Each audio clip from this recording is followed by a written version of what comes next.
Thịt gâu gâu chấm mắm tôm đặc biệt của Bô Phương, ôi quốc hồn quốc túy.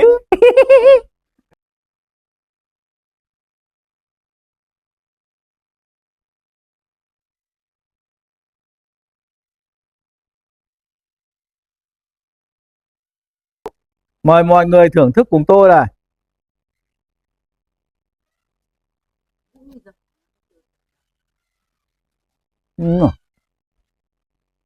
Ngon vãi hồn.